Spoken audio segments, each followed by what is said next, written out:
Now for our feature story of the day. Let's discuss the latest from Fundstrat's Thomas Lee, projecting Bitcoin gearing up for a sharp rebound for the rest of 2024, and says that Bitcoin is still likely to hit $150,000 per coin. I'm getting ahead of myself with a $250,000 prediction, but nonetheless, I digress. Here's the latest from Tom Lee family. Check it.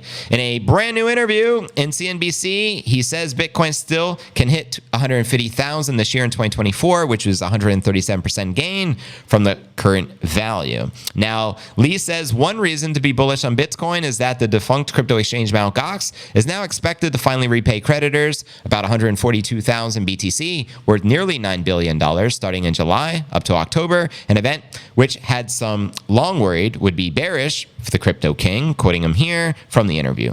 Bitcoin is probably suffering from the Mt. Gox starting distributions in July. That was a huge overhang for many years. But if I was investing in crypto knowing that one of the biggest overhangs is going to disappear in July, I think it's a reason to actually expect a pretty sharp rebound in the second half. So I think $150,000 Bitcoin is still possible this year. Amen to that. Six figures says, get it. He also continues, you know, one thing to keep in mind is that Bitcoin makes most of its gains with 10 days every year. So within a 10-day time frame, Bitcoin makes substantial gains. If you take out the 10 best days in a single year, Bitcoin actually has a negative return. Lee is also predicting stocks will end the year higher than they currently are, as he shared here on the interview.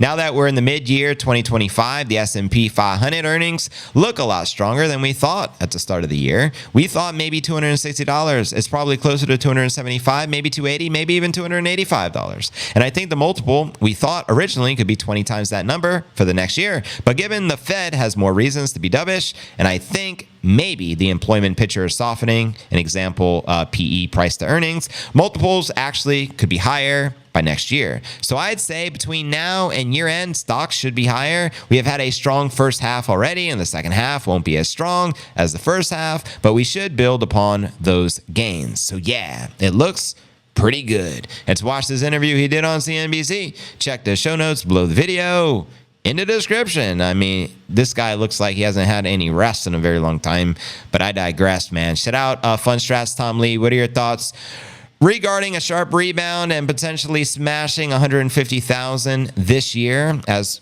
obviously the second half of the year is in play? Let me know your thoughts, and let's discuss some of these price actions, shall we? Welcome to the Q&A segment of the live show. Digital Dankness in the building. He says 150,000 easy peasy. Bring it on. Send it. Tom Lee, so hot right now. Dusty Pop. Doge and Floki are both Shiba Inus. What do you mean by that? The same dog? Mt. Gox might retard the fun for a while. 150 is doable. It's only 2.2x up. 100, yeah, exactly. Very doable. Thanksgiving is going to be fun when the boomers asking where they can buy the treasures. They're not like us. They're not like us. My neighbor asked if meme coins were Bitcoin. I went full TED Talk mode, like a 20-minute speech. I dig it. 200,000 by December. Now you're speaking my language, Mr. Photo Nakamoto. Doesn't look like he has a girlfriend yet either. Who you're referring to there? The dogs? The same breed? The same breed. So is that the name of the breed, Shiba Inu? I asked. I honestly don't even know.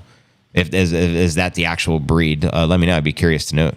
200,000. I mean, 200,000 sounds pretty lit. I personally think we hit the cycle peak most likely next year in 2025. That doesn't mean, though, we can't hit 150,000 this year. I just think we hit the peak of the cycle, the peak of the epoch. You know what I mean?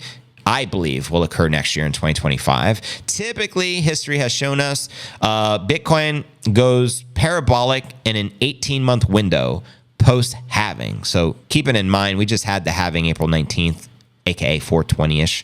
You know what I mean? So it just recently occurred. So more than likely, if history is to rhyme, we're going to peak out sometime next year. And I still am pretty confident, as well as with Tom Lee, that we get 150,000 this year. But time will tell. There's no guarantee there.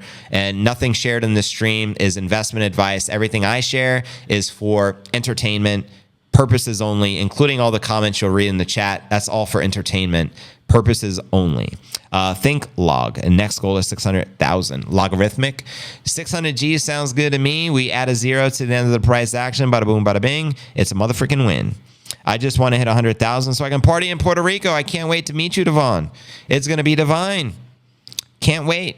Yes, a breed. Oh, so Shiba Inu is a dog breed. Now I know. You learn something new every day. Nipsey, you hear that? I wonder if the Shiba Inus get along with the Nippinator. Or a Nippinator attack. DD. That's right. We got a digital dankness and we got a divine Devon. DD. Meld of the Gray. What do we call them folks who hodl fiat currency? But like most of the people who are buying assets at some point want to sell the assets at a profit. What would Michael Saylor do? That should be a new bumper sticker, by the way. People that use Purposely entertained. fiat currency. JC, 225, end of the year, 500, 750, cycle peak. You add a 0 to the previous epoch's all-time high. If that is true, 730,000 is the cycle peak. Amen to that. 730 sounds sexy to me. As a store of value, we call them poor. What do we call them, folks? Kepler, welcome, brother. Poor pleb, says Dankness. Longer consolidation equals longer bull run. Let's hope history rhymes. We call them poor.